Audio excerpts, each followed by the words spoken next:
Yeah, so I have Riley Stack sitting to my right, your left, and I have India Buford sitting to my left, your right. And opening statements. I want to first show class and professionalism by tipping my hat to the efforts of ULM, their players, and their coaching staff. I thought that they've been playing gutsy all year long. I felt like they were a team that was going to sneak up on some people because they just play with this tenacious energy that's collective. And it was fun to play against them, and it was fun to watch them when they played against other people. So, what happened today? Surprising, but then at the same time not, because we did enough things ourselves to kind of shoot ourselves in the foot. I'm not taking anything away from ULM, but I know my team. I know my team and I know our talent, and I understand why some things went their way the way that it did when it shouldn't.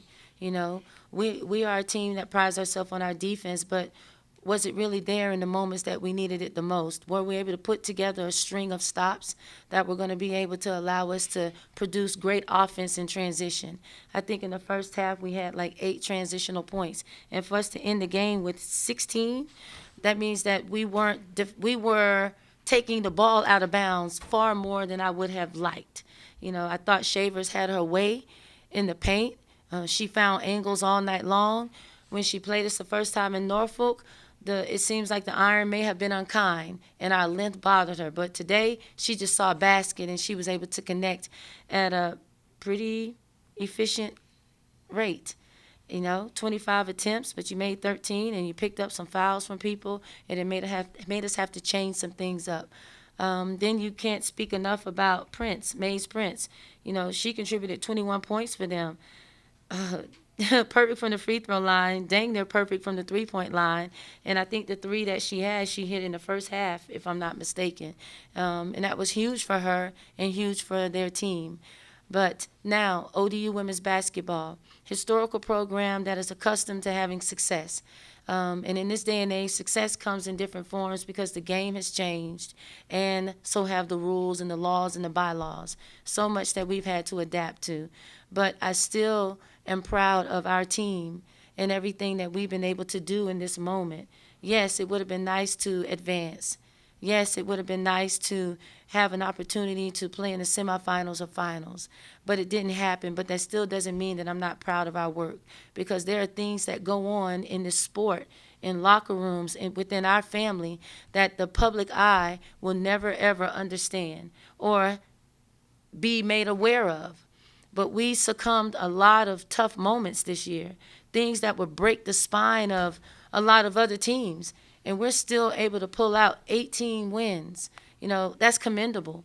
That's commendable. Anyone that was 7 through 14, they would probably kill to have our record right now. So while we are suffering from defeat in this moment, I still need for my players in this program to understand that I am proud of how we represented and how we fought, even though it wasn't as consistent as I would have liked for it to been in certain moments.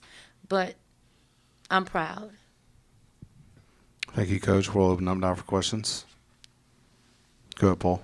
Coach, this Paul Chestnut, Fox Sports, Pensacola Radio. Just talk about the final play coming out of the outer just talk about what we're trying to Yeah. do. So with 1.7 seconds, and I wanted the officials to look at the clock because I wasn't sure if more time ran off than needed to be, but they wouldn't honor it, and they all agreed that it was okay, so we moved on. So with 1.7 seconds, you really only have an opportunity to get something close to the rim, high percentage shot, maybe a tip.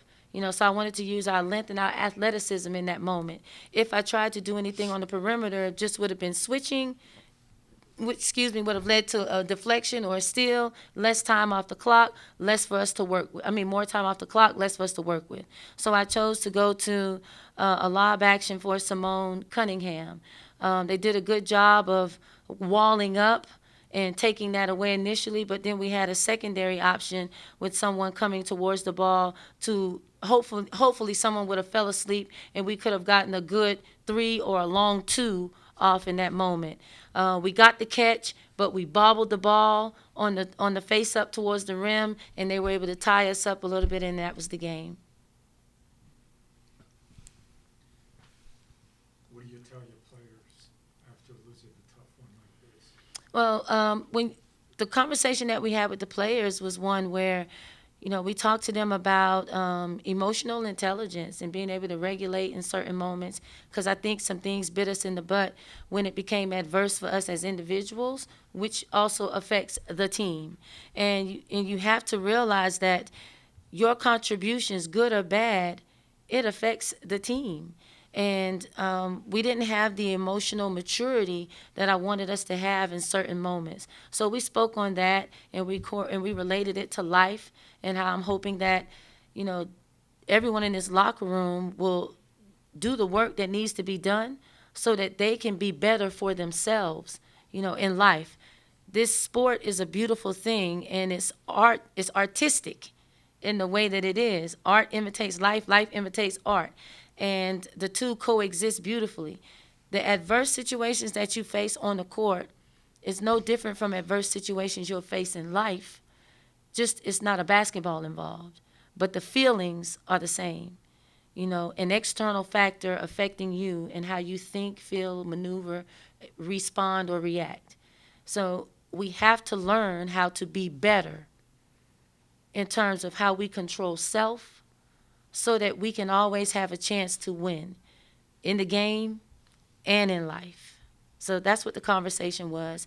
And we thanked our seniors for their contributions, and we broke our huddle. Coach, got a question from Zoom here from Harry Minium. Just talk a little bit about your team's resume and potential postseason opportunities.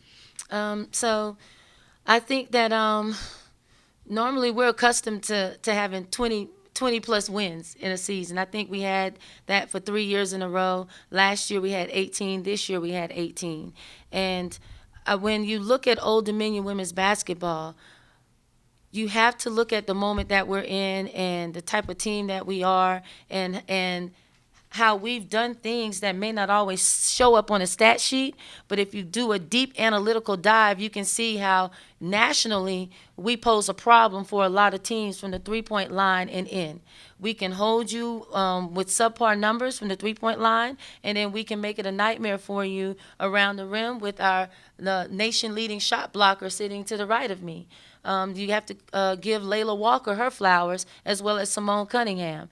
Then when you have the likes of India Buford, who is tops in this league in steals, that says a lot about the defensive presence that we can have on a floor, from your front line to your back court. And I think that when anyone looks at us, if they want to give us an opportunity for postseason play, they should understand that it's going to be a good basketball game, a good representation of the game from a historical institution of higher learning that has done amazing things. 3 national championships have come from this program from the 70s on up. 3, and you've had some Hall of Famers, Goliaths in terms of women's basketball and the legacies that they have left. So when you couple all of that together with the success of what we're having presently, it calls for a good show. Great storylines, great basketball on the court, and good coaching and good players. So I'm hoping that someone would show us grace in this moment and give us an opportunity for postseason play. Coach Leisha, you talked earlier about the points in the paint. The other thing that stood out to me was the offensive rebound. Yeah. What were they doing that was giving you guys fits there? So when it comes to rebounding, it's just about grit and will. If you want the ball, you're going to go and pursue the ball. We had to do a better job of being a deterrent. You have to put a butt in someone's gut. That's the old school terminology. I feel like we weren't as physical as we should have been in terms of boxing out and putting bodies on people. They attacked relentlessly. If you minimally go and check, they're going to bring you to the rebound anyway. Checking produces more space for you to have in front of you to secure the rebound. But if you have one break in that, if 2 people over here are boxing out and 1 over here is not, then it doesn't matter what these 2 are doing because someone's coming in freely to get rebounds. And I thought that we made it a jumping match rather than leaning on mechanics and technique in that moment. Aaron Zielinski, Yeah. the Monarchist, that was a message that you preached yesterday today Yeah. and this morning Yeah. a lot. Was Mhm. there something that ULM did that surprised you or surprised the squad, or was it just they executed exactly what they wanted? Well, we knew at this point in the season, everyone's going to know everyone's plays. And it's not going to be a lot of coaches that's just going to throw and do something new out because that's going to go against the grain and make life difficult. So we knew that they were going to come and play tough and they were going to be tenacious and scrappy.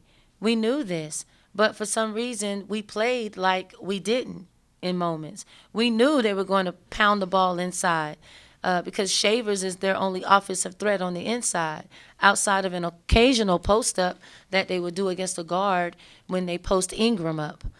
We knew that we could guard them well on the 3-point line, but we gave up opportunities that we should not have because we were short on the closeout or we didn't have a high hand or we fell asleep on something. We knew that they were going to attack the glass relentlessly, but we did not come and play as consistently as they did in terms of pursuing the ball, pursuing the box out. So nothing new that they presented us with.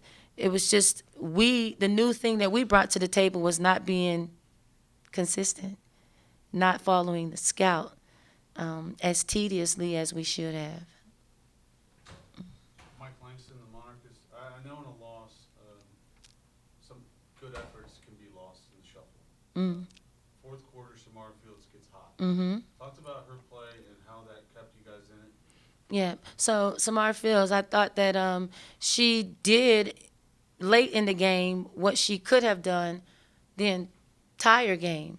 But for some reason, as a player, sometimes you can get in this space mentally to where your perceived reality and your actual reality are two separate things. And the reality that I feel she was perceiving was different from what was actually going on. Because the same shots that she got late in the game, she could have taken early on, but was she looking for them or was she prepared for the moment? Because her mind may or may not have been where we needed it to be. Where was your joy? Where was your heart? Where were you on your toes? Were you ready to make an impact? I don't know. But something clicked late in the game. And I'm glad that it clicked when it did because we needed that in that moment in a major way. She's instant offense for us, and she's a threat when she gets on the court because you have to honor how well of a shooter that she is. But there were some moments where she seemed inconsistent in her play because she was second guessing herself for whatever reason. I felt like there were some pull-up jumpers that she should have taken, but she was looking for something else, and she ended up turning the ball over or just making some bad plays where normally we're used to her having more of a positive impact. Coach, we know Old Dominion, you guys got a national brand, national name, and here in Pensacola, we've got a lot of great athletes. And we got a couple that do go to Old Dominion. When we hear that, we're like excited for them because they're going to a great school, great university. Thank you. I want to hear from both of your players here. What's it like playing at Old Dominion, maybe the type of year you had, and what's it like putting on the uniform and representing Old Dominion? Who's first? Oh, I'll go first. I would say this is my third year being here, and when I first came to Old Dominion, I was really glad that I got the opportunity to come and play for her and just to represent the school. Like sometimes when you actually think about it, it still feels surreal that I actually got the opportunity to play here. Just hearing about all the great players, people that came through here, and I'm sorry. You good. You good. You You good.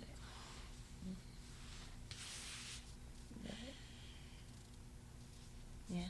Go ahead, Rob. So I would say the same thing. Like, it's definitely surreal for me. This is my first year playing under Coach D. I think that being here, my game has expanded so much. I do talk about it a lot that I feel like I have gotten so much better.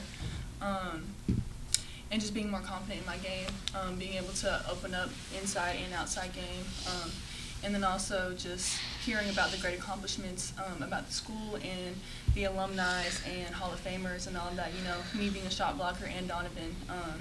definitely look up to her for sure, being the shot blocker that she was. So definitely surreal and very thankful that I get to put on this jersey and play under the coaches. Aaron Slinsky, the Marcus, India, all the Old Dominion fans love you and appreciate what you've done the last 3 years. We see how much it means to you, obviously. So thank you very much from the bottom of our hearts. Riley, seeing that you've got a year left, seeing how much it means to India there and realizing like at some point it's over, how does that fuel you for next year? Definitely gets me excited. Very thankful to be able to play with these players and the seniors that we have. Just being able to hear the information from them when they see that I'm down, just picking me up constantly. It's just a great feeling. Hopefully next year that we have a better turnout, and yeah, it just gets me excited for sure. I appreciate you guys for asking the question the way that you did, and for giving them their flowers, because it's not easy when you come to a Yukon or a Tennessee or a South Carolina or Old Dominion when you have so much history, successful history that the program has been built upon. There's unforeseen pressures. Then you play for a coach who's a Hall of Famer and WNBA champion. You know, you're going to get a different brand of basketball and level of commitment that is expected of you on a daily basis, not just within the walls of the practice facility, but also within the community, because so many people love and just adore ODU. I love it when we go to the Final Four and I'm walking around with our gear on and you see people from UConn, old fans that have been there for decades. And they're like, ODU, we know who you guys are. Oh, man, I remember you guys beat us in the field house and this, that, and the other. They remember those moments. And that makes me feel so proud to represent this university, because we stand on the shoulders of giants. They've done amazing things. So any player that does come here and they choose us just as much as we choose them, they know what they're signing up for. And it's not an easy win. And this is why you see this level of emotion, because it's hard. It's hard to represent something of this stature. And it's hard when you suffer defeat, when we have to go back and see our fans that travel with us, because they do a great job of doing that and supporting us. And when we get back home and you see them within the community and their hearts are just as broken as ours are. You know, it's tough, but we appreciate and love them all for all the support that they give through the good and the bad.